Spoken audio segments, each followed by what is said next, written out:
Welcome to How to Talk to Kids About Anything with Dr. Robyn Silverman, a podcast loaded with practical tips, powerful scripts, personal stories, and simple steps to make even the toughest conversations easier.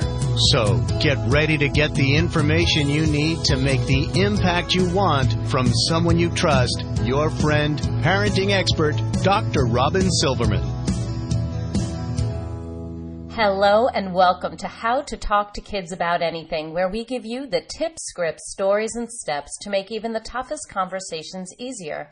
I'm so honored to be your host, Dr. Robyn Silverman, child and teen development specialist, author, and speaker, and most importantly, parent of two great kids who give me the opportunity to love, learn, and grow every single day, whether I want to or not. Believe me, I get it. It's not always easy, but we're in this together, and we have some great people helping us along the way. Many people, when asked about racism, talk about the days of slavery, segregated buses, white and colored water fountains, and segregated schools. But what about today's racism? American kids, as well as others throughout the world, are living at a time of ongoing public debates about race, daily displays of racial injustice, and for some, an increased awareness surrounding diversity and inclusion. And while everyone should learn about racism, past and present, how are white, affluent children being educated about white privilege, unequal educational opportunities, and police violence?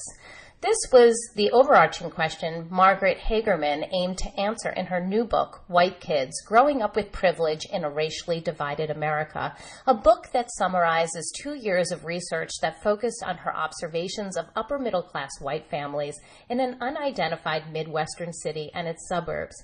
In particular, she followed 36 kids between the ages of 10 and 13, interviewed them, watched them interact with others, and listened in on their conversations. What she found out about modern-day racism and what it means to grow up with privilege in a racially divided America was eye-opening. Dr. Margaret Hagerman is an assistant professor of sociology at Mississippi State University. Her research focuses on how children learn about race and racism in the context of their families and communities. Her new book, as I mentioned before, is called White Kids, Growing Up with Privilege in a Racially Divided America, and is already being celebrated for its honest portrayal and revealing message since its release last month. I'm really looking forward to digging into this very tough and somewhat uncomfortable topic. So please join me in welcoming Dr. Hagerman to the show today. Welcome to How to Talk to Kids About Anything. Thank you for having me.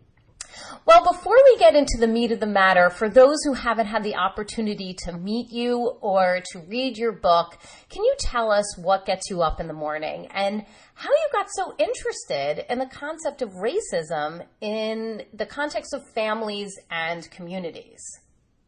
Sure. So I think that my interests in this topic really go back to my own childhood, growing up in a suburban community in Massachusetts. But I think that when I was in graduate school, I really got more passionate about this topic. I was doing all kinds of reading in the area of racial socialization, which is sort of how we describe the ways that parents communicate ideas about race to their children.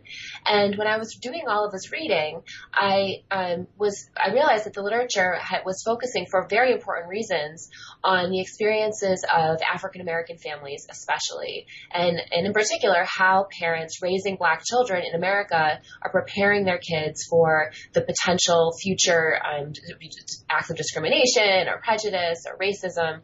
And so I was really fascinated by that work. But what I started to think about was, okay, so what's going on in white families? Like, how are white parents teaching their children about race and racism? And, is this a place where kids are learning to be racist? Or are families a space where children can actually learn to be anti-racist or race conscious and learn to challenge inequality? So I became very interested in this topic, and that was what motivated me to do this research that then led to the book. Such an interesting topic, and I'm sure a lot of people have so much to say about it, which of course is included in your book. I can imagine when people hear that you've been studying racism in America for over 2 years, I bet they don't typically picture your research group being one of affluent white kids and families from the get-go. But you've been following upper middle class white kids for over 2 years to sort of decipher how they learn about race. And what made it so you decided that this would be your group rather than making it a mixed group or looking into all the different sides? What made you decide that you really wanted to just zero in on this particular group? Is it a group that has been understudied with regard to racism? What is it in particular about that group?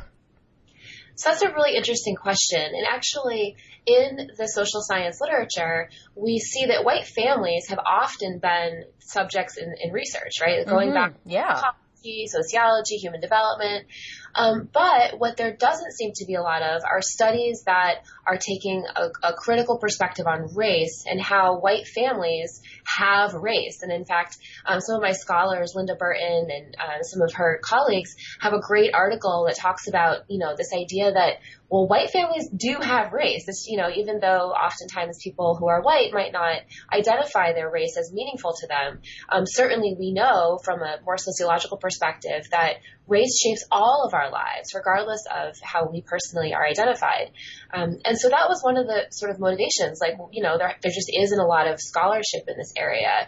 But I also was trying to be thoughtful about the ways that, we know from research that when you grow up affluent, you are likely to be affluent as an adult. And so, these are children who, in my study, who will very likely grow up to be in positions of power as adults and be in leadership roles. And, how are the newest generation of white affluent people, sort of interpreting the world, making sense of inequality, privilege, and then, in particular, how are they understanding racism? So there's a lot of things that kind of came together to motivate me to pick this particular group of folks to study. I think it's a very intriguing idea of looking at how white kids understand race, talk about race, and I think it's really important research. So after observing and talking to these children and families for the duration of your research, what exactly did you conclude? How do white kids learn about race? So I think one of the most important findings from my work is sort of this phrase, actions speak louder than words. And so while I absolutely think that how we talk to kids about race is really important, and I'll get to that in a little bit, but I think that it's also important for parents especially to be thoughtful about what kinds of behaviors they are modeling in their own everyday lives, and then also sort of these decisions that they make about how to set up their children's social environments. Mm-hmm. And so because the families in this book had a lot of economic privilege, they were able to make all kinds of different choices about the childhoods that their kids would end up having, with respect to neighborhoods where, kids play and make friends and get into carpools with other people, as well as schools and travel and media and peers. And, all of these different things are really important, the decisions that parents make about them, because kids spend time in the world noticing patterns, looking out the window as you drive through different parts of a city and having questions, right? So the talking part comes, I think, alongside all of the observing and interacting that kids do. But I think that too often we lose sight of our actions.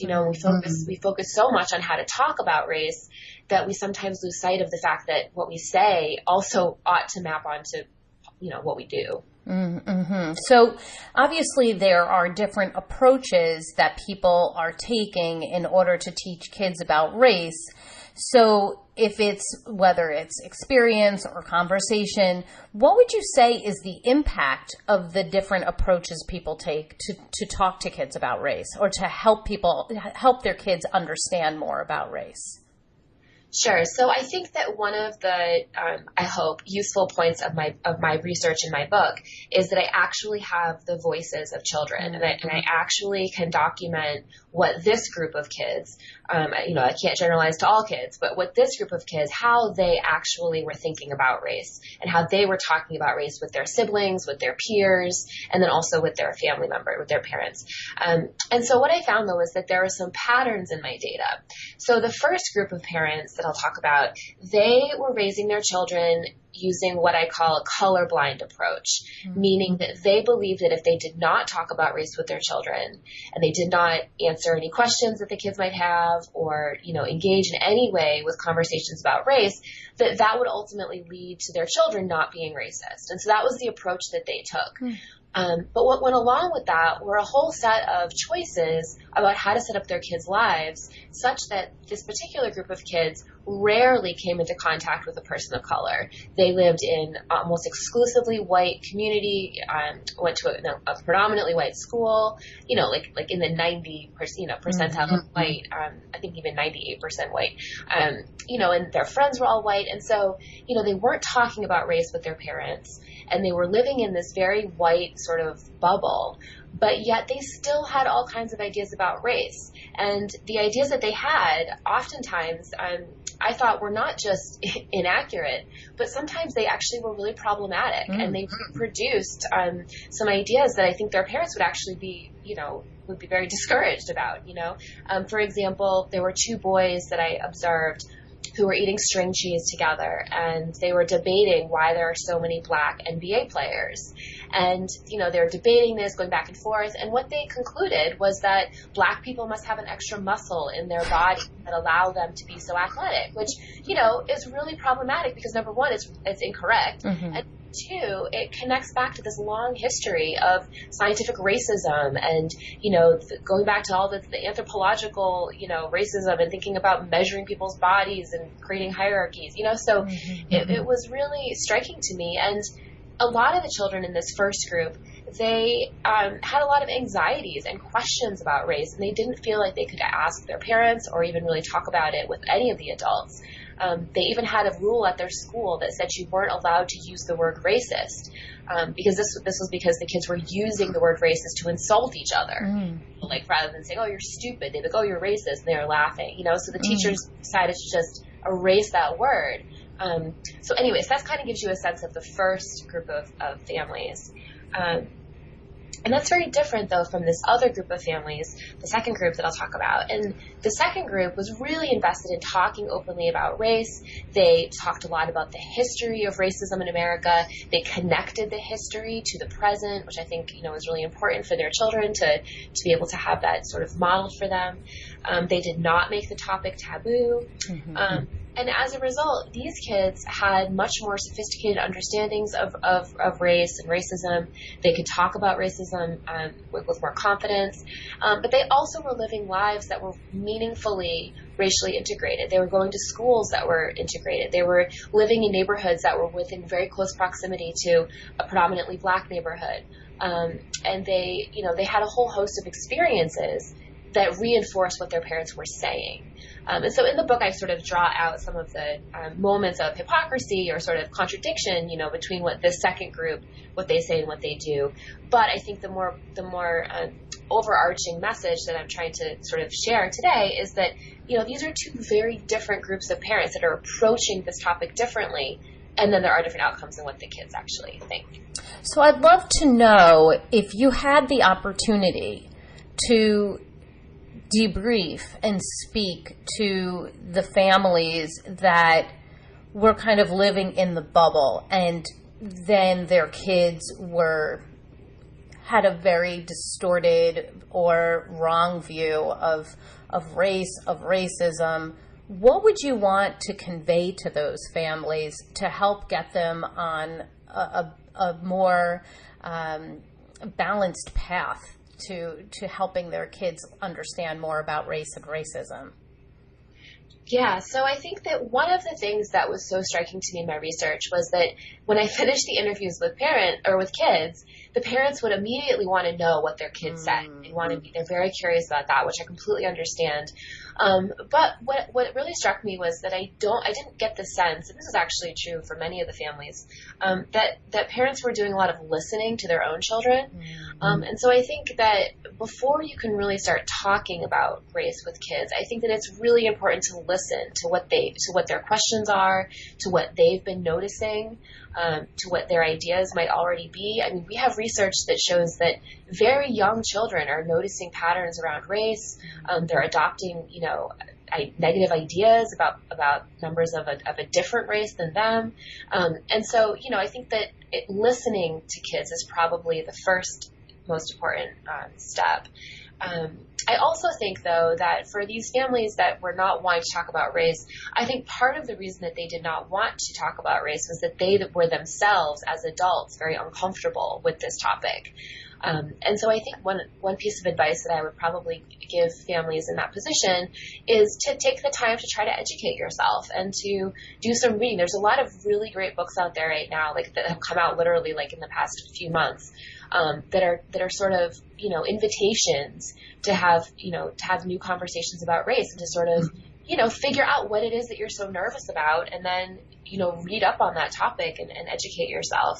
So that you can then educate your kids. Mm-hmm. I agree with that. And it could be parenting-related books, of course, but I think our local libraries have been amazing. Mine, I just have been floored, and I've told them so, about the types of books that they've been putting out. This whole last month, they really did a great job putting books out about female mathematicians. And along those same lines, we had... I just read to my kids last night a picture book version of Hidden Figures. And it really does bring up a lot of discussions about what it was like at that time. And my son is incredibly curious and had so many questions. My daughter was getting really irritated, actually, because he kept interrupting. He also, most recently, we were reading a bunch of books on Harriet Tubman because he was very stuck on the Underground Railroad and just thought that was incredibly interesting. So we had taken out a lot of books on that. But there are, if you don't know how to start the conversation with your kids, there are so many different ways, whether it's video programming or, TV, but also these children's books. I mean, if you love to read to your kids, that is such a great way for that conversation to start, because these books are actually being very blunt about what it was like at that time. And then it can start to, help people to talk about it now. So I like the idea that you're saying, and I just want to put high beams on that, of listening to your child, but also connecting the history of what was to what is now. Because I think that many kids, white kids in particular, think that, and I think I read this in your book too, that they think it's over. Like there is no racism anymore, right? It wasn't that the perception of some of the kids that you interviewed, that it's just not an issue anymore? Absolutely. They told me that it wasn't an issue, and some of them had some sort of understanding about, there used to be racism, back in, the slavery, they talk about slavery, or they would talk about Rosa Parks, sometimes confusing her with Eleanor Roosevelt. I saw that. Eleanor Roosevelt on the bus, I was, what? Right, exactly. But there are also some really great books. I'm just sort of learning. My book has come out, and now I'm connecting with all these amazing folks that are doing really great work in different realms. And I recently learned about a book called Something Happened in Our Town, which was written by two, I think, child psychologists. It's a really powerful book about sort of two different families, a white family and a black family, sort of how they're making sense of a shooting, in their community of a young black person. And so, it's an intense book, but I think it's really, one that you might consider adding to the repertoire, just because I think that that book also does a great job of linking the past to the present, which I think is really helpful for kids as they're trying to understand things. Yeah, absolutely. No, I think that's a great idea. And what you're saying is really important, that we, the more that we can read books that help to expand our minds, the more we're going to be able to talk to our kids about it in a more educated fashion. Absolutely. And I think, there are so many great children's books, and there is, I think, a big push. And like you said, there's so many resources online, I kind of like collect them, ideas of different books to read. But I also think that there's maybe some possibility with adults reading adult books, yes. It also can educate them. One thing that I notice, I teach college students, and I notice that they're really lacking in sort of an understanding of multicultural history in the United States. And so I think that's a reflection of how we were all educated. I mean, I know myself, I feel like I got a very strong education as a child, but there are major things in our history that I didn't learn about until I was in graduate school, and so I think that taking the time to really learn the history and, even if it's just reading a couple chapters here and there, I think that can also empower parents to feel more confident in answering their kids' questions. Mm-hmm. And it can be sort of a family learning experience, where people are kind of doing it in different ways. So anyway, I just wanted to point that out too. I think there are some great resources for adults as well. I agree with you, and it's a really important idea to make sure that we're getting the education ourselves as well as educating our kids. And to your point, yes, this can be a very uncomfortable conversation, and the more information that we have, the more comfortable we'll feel. So I think it's important. After you just brought something up in my mind. After a terrible week of senseless shootings of black men shot by police in both Louisiana and Minnesota, and 5 police officers gunned down at the protest in Dallas a couple of years ago, I was in a nearby city close to my home with my children when there was a Black Lives Matter event taking place. Right in that same week when all of that horror was happening. My son, who was then 6, who I said is incredibly curious, asked a ton of questions, asked me about what was going on and why this was happening, and if anybody was going to get hurt at the Black Lives Matter event. And it really wasn't an easy conversation. We were in the middle of a busy store at the time, and you know what? It's like sometimes these kinds of conversations happen when you're not maybe ready for it, or they happen at a moment's notice. But I crouched down and I was talking to him about racism and prejudice and anger and frustration as honestly and as openly as I could. It's a very big and emotional topic, and I wanted to make sure that my child could understand what was unfair and what once happened was still happening in some ways based on what we had already discussed in the past. I mean, this is certainly not our first conversation that had happened, but after this particular conversation, which of course continued later, but after this conversation, a woman did come over to me and she said, I heard you talking about the protests and you did such a good job. I'm just an aunt, and the kids asked me about it and I just had no idea what to say. I'm just not good at this. And I think that's the perception a lot of people have, that they don't know what to say. They don't feel good at it. A lot of people are in that same boat. And I am certainly no expert on racism. It's just saying what's in my mind, in my heart, and doing the best I can too. It's not a comfortable topic. But it could easily be avoided by white people if they don't want to engage. But this, of course, isn't the answer. So if you had the floor right now, and there are so many people listening, parents and educators, could you give us some scripts or some overarching things that we should be saying to our kids about racism now? Sure. So, I mean, I think one of the points that you just made is really powerful, in that when your child asked you in that moment about what was happening and about Black Lives Matter, and in that exact moment, you already had previous conversations with your child that you could then, reference back to. And I think that's, I notice after every time there's a big public sort of dialogue about a racist hate crime or something, I notice there's a call to white parents and teachers to talk to their kid, talk to the kids about race, talk about racism. And I think that what that sometimes misses is the point that you're making about how this needs to be a conversation that happens all the time. It can't only be in these moments of crisis that actually, I know you're asking me to give a script, but I think this is part of that, that the scripts that you have are scripts that you develop over time.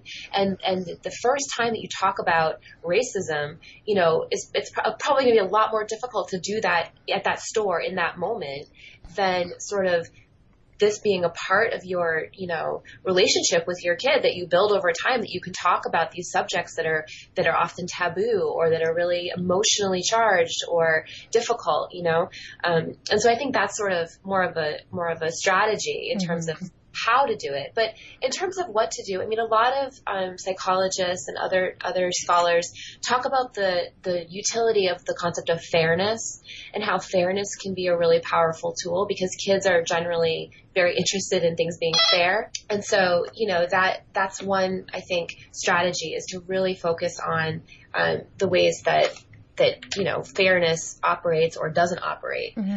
So that's one strategy, and I know there's been a lot of scholarship actually about that. So I think that's one helpful trick.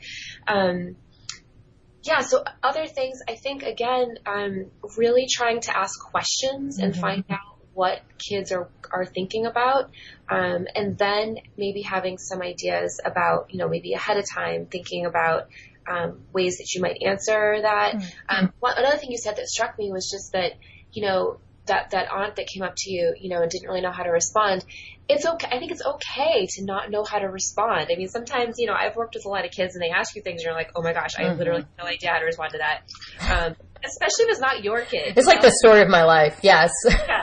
But I did a lot of childcare actually for, as part of this book. And then just in general, I've worked with kids in a lot of different capacities. And, it's also, I sometimes don't know, how somebody else might be raising their kids, and I don't know how to necessarily respond, in a way that's respectful of them. And so I think it's challenging. And so I think that another sort of trick is to remember that you can always come back to these conversations, and take a little time and try to think about strategically what's a good way to, come at this, or take some time to do some research and see what other people have said, and not feel like the conversation has to end, that day at the store or whatever, that you can come back to it. And, but I do want to just say that I think it's so important that you did address it to some extent in that moment, or you addressed it fully, but I think it's important to not ignore those moments. Beverly Tatum, who's a great scholar, she has that book called Why Do All the Black Kids Sit Together in the Cafeteria? She mentions in that beginning of that book about, she's identifies as a Black woman and being in a grocery store, and witnessing a little white boy ask his mother a question about, the color of her skin or her daughter's skin. I can't remember exactly, but, and then the mother saying, oh, honey, we don't talk about that, just be quiet. And that silencing, I think, is not a good strategy, if I had to be honest, just because I think that leads to the kinds of questions and anxieties that I noted in my research with at least the kids in my study, when their parents told them that talking about race was rude or was racist, or, it doesn't change. They still have questions, right? They still have the same question, whether you silence the question or not. It's still there, Right. And to that point, we know that when kids don't get their questions answered, yes, it can cause anxiety, but it also can cause them to go to another person to seek out the answer, or to, the internet or wherever, and it may not be the answer that you would like them to get. It may be something counter to your values. So if it's important to you that your children learn about racism and fairness, and they're getting their full answer from the kid on the bus, you're leaving a lot of trust in the hands of somebody else. So I think what you're saying makes sense, and that we really do need to answer the questions, and it's okay to say, I don't know. I would like to know, though, from you, what kind of questions did you ask the kids to kind of get to your understanding of what they were thinking about race? That's a really great question. So oftentimes I was spending a lot of time with these kids, and so much so that sometimes they forgot I was even there. But I found that a lot of parents actually have told me this too, but I found that driving, in the car, there's a lot of interesting conversations that happen in the car. But oftentimes what would happen is the child would make a statement about something like, this must not be a very good neighborhood. And rather than saying, what are you talking about? This is a perfectly fine neighborhood, I would say, oh, well, what do you mean? Like, well, why do you think that? Like, why are you saying that? And part of that was because for my study, I actually wanted to know, how are they coming up with these ideas? And I think that can be a tool that parents can use to try to discern what exactly is going on, right? How are kids thinking about this? Because even if parents are the ones that are answering their kids' questions, their children still, like you said, go on the bus and talk to all kinds of other kids, and they consume media. And we know from communication scholars that even in children's television programming, there's so many messages about race that are being conveyed.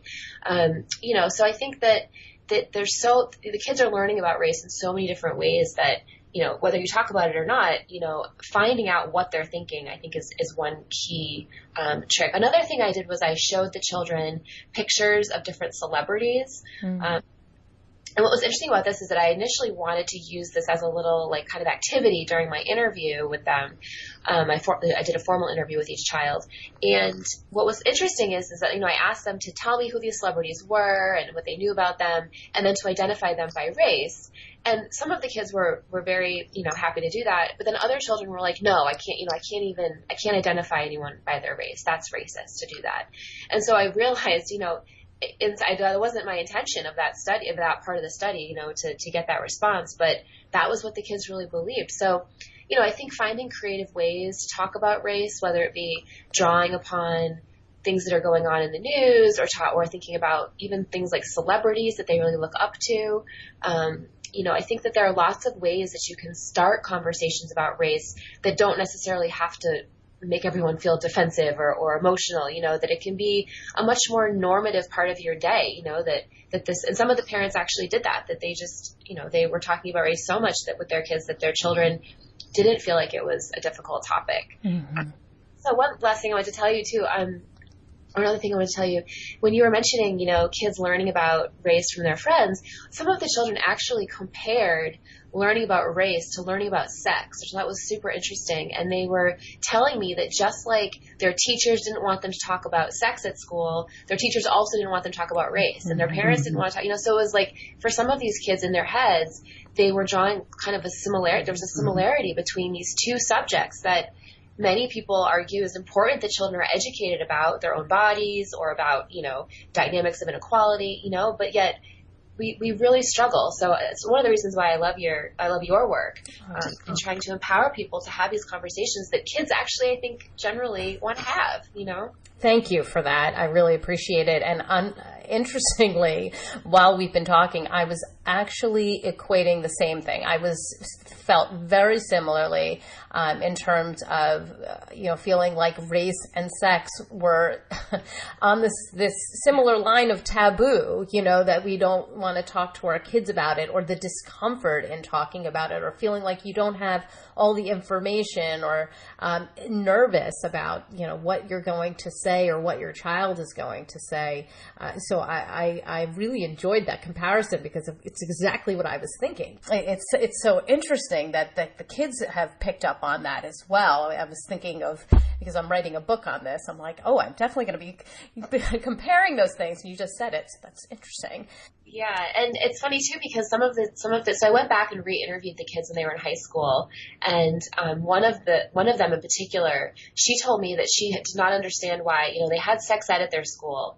And, she had a lot of critiques about the sex ed that she had, but, she mentioned that, but then she said, why didn't we ever have like race education? Why didn't we ever have a class where we really talked about, sort of this particular subject and how racism works. And this was actually a school that I think was trying to do some of that work, but from her perspective as a young person, they weren't doing nearly enough. So I thought that was kind of interesting. It is interesting. And it also, I took a class in college, my first year in college, on multiculturalism, and and I think it was also Racism in America. And I actually seem to remember I was the only white kid in that class, which is a shame. And I was definitely uncomfortable, but that's okay. I think the message there is sometimes it's going to be uncomfortable, and we still need to have the conversation. It's still, whether it's on sex or race or anything else, we do need to put ourselves in situations where we're uncomfortable so that we can move forward and have these conversations and educate ourselves. And hopefully, if we have the conversations earlier with our children and put them in situations where, yes, they may be uncomfortable and they may need to figure that out a little bit, that they will continue to put themselves in those situations, and maybe it will be a little less uncomfortable as they grow up.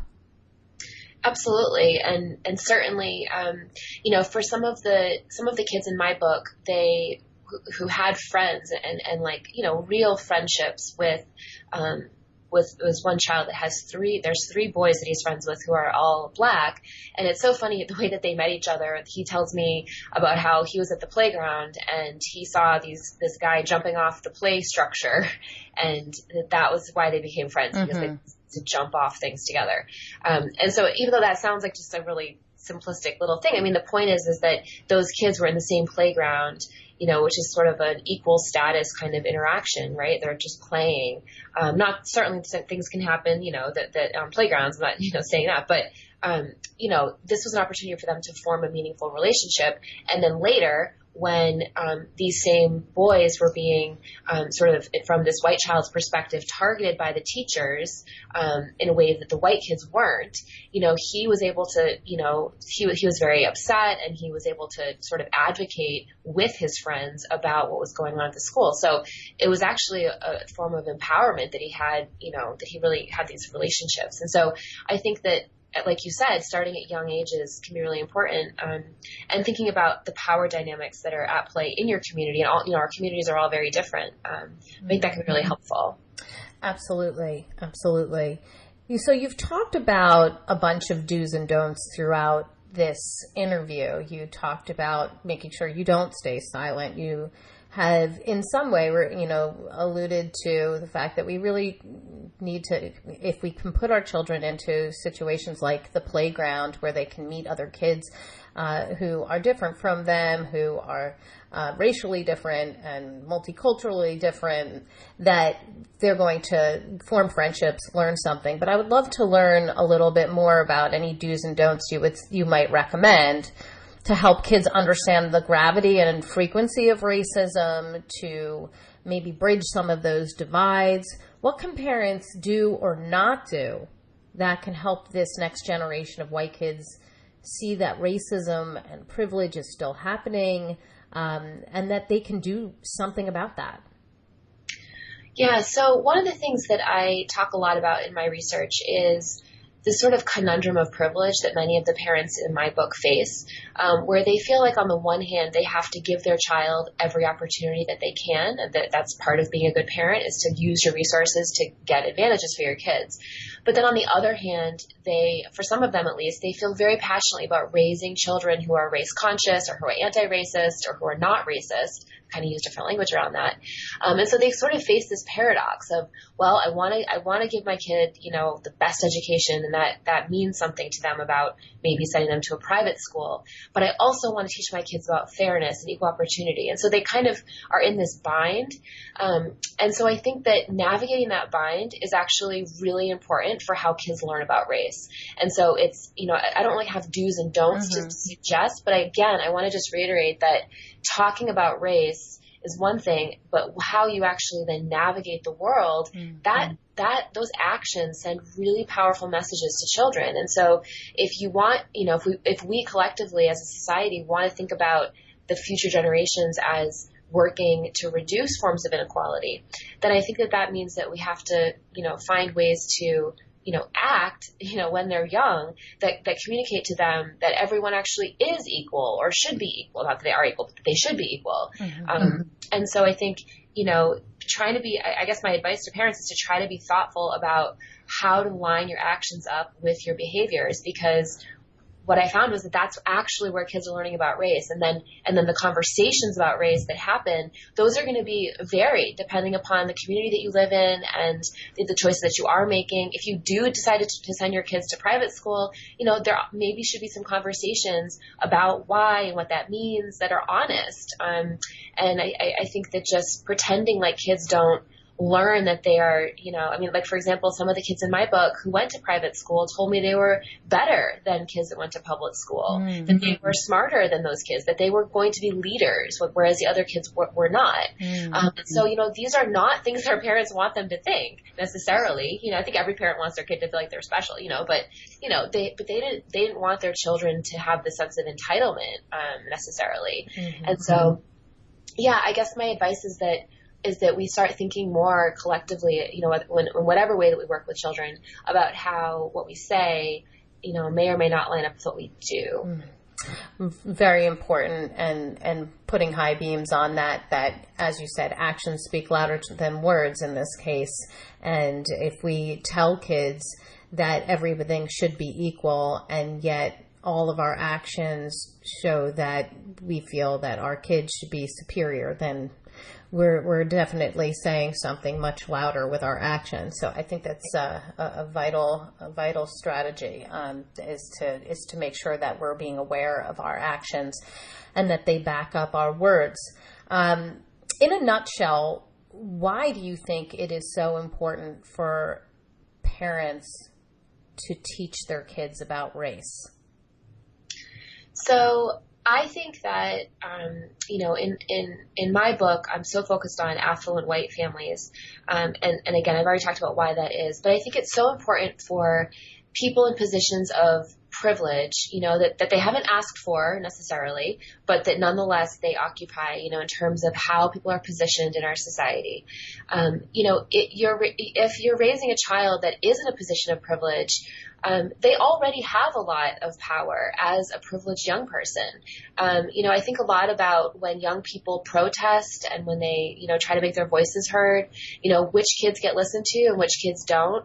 Sort of drawing comparisons between, kids that are youth leaders that are part of Black Lives Matter, as I mentioned earlier, and then, some other, at least seemingly white groups that are protesting, youth groups that are protesting about things in America, whose voices get heard. And so I think that, when your child is in a position of privilege, you have a real responsibility, I think, to help them navigate that privilege in a way that will not only, benefit them, but will also benefit people around you.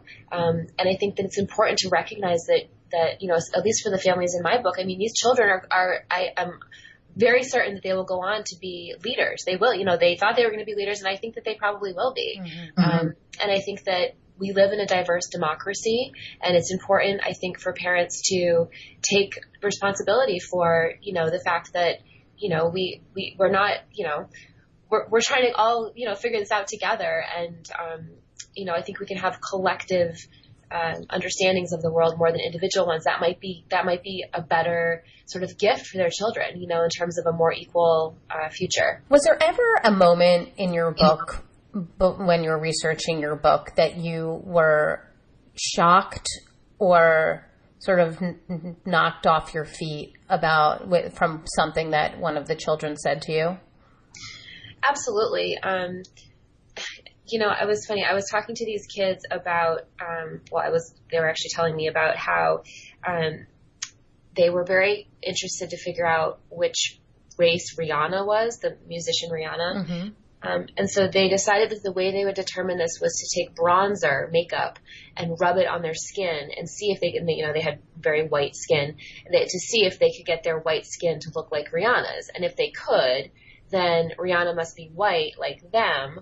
And with wearing lots of bronzer rather than Black or a person of color. And so I was struck by that in the moment, because not so much that they were creatively thinking of ways to figure this answer out, but that they were so invested in Rihanna looking like them, being like them. And it was really striking because, these are like 12-year-old girls, and, they really, I don't know. I was really surprised that they love this musician, but they want her to be white, you know, and that was really powerful to me. There were a number of things that happened, you know, the things that the kids said that were shocking to me, and then also things that honestly that the parents said.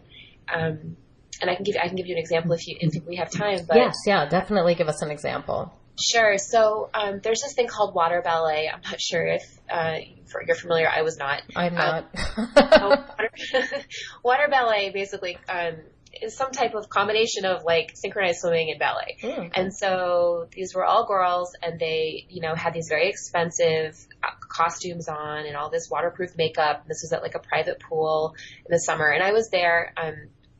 You know, and as a white woman, I could just walk in there. Nobody questioned my presence. You know, they didn't even pay attention to me. But I did know one of the families, which is, you know, part of it. But the moms were sitting in the stands, and they were all, you know, dancing along. And it was actually a song by Beyonce, and they were dancing along. And then one mom said to the other mom, "Oh, look, they're shaking their ghetto booties." And this is what she was commenting about the dance moves that the girls were, you know, engaging in or whatever. And then the mom was like, "Oh, haha," you know, they're laughing about this. And I was just sort of observing it. And then after the performance, the girls came over to their moms, and everyone was hugging each other and happy, you know, and the moms again repeated this, you know, state this phrase, which to me is like, you know, a form of objectification of Black women's bodies, and, you know, not at all the kind of message that you'd want to send your children about the way that it's okay to comment on people's bodies. And, you know, and I was just really shocked. And the thing that really struck me was the laughter, you know, that this was funny, that it was somehow funny to mock, you know, Beyonce's body, for example. So, you know, and I think that that's a good example of, like, again, actions, you know, I mean, that might not be a big action about school choice or neighborhood choice, but it's about how you behave, you know, with your friends and, you know, the kinds of more, you know, I don't think those parents thought they were doing anything wrong. But I think they could be a little more thoughtful about what kind of messages they're conveying. Right. Just being thoughtful about the words that you're choosing and what you're relaying in casual conversation, but also certainly to your child. That certainly was a double whammy with both body image as well as race all swirled into one. Yeah. Thank you for that example. And, you know, as some of the people who are listening right now who are probably taking a breath in and realizing that there have been things that they have said that may underscore a value that they don't support, you can move forward from this, and that we all do these kinds of things. We all say things that we wish we didn't, and you can always go back and say, I really wish I didn't say that. And I should have said this instead, or I should have said nothing. So even if you're listening to this podcast today and you're like, I really do need to have some more conversations about race, or I think I didn't do justice to this topic and I'm going to do it again and again, that's okay. So I just want to say that because I always, even though I'm in my studio right now, I always feel like that collective breath that I sometimes get when I'm presenting in front of people, where, you know, if I'm doing something on body image or conversations with kids, and they're like, and I'm like, no, wait, like, I know you're thinking this to yourself, and they all laugh, and it's okay to make the mistake, but now we can move forward with great knowledge. So out of all the things that we talked about today, or perhaps we haven't, what would you say is your top tip? What is the top tip that you would like to impart to the parents and educators and coaches listening today to ensure that our kids are more knowledgeable about race and racism, and that it is moving towards a hopefully better future for everybody? I think my most important message is that while we definitely need to talk to kids, we also need to listen to kids, and that we need to figure out what we're going to say based on what they already think. And this notion that young people don't have ideas about race, that just doesn't it doesn't really play out that way, at least not when you interview them or, and I'm not the only person to talk to young people about race. I mean, there's other research in schools and in summer camps and other arenas that young people have ideas about race. And so in order to figure out how to talk to them about this, we have to listen to them and understand, their perspectives so that we can figure out the best way to respond.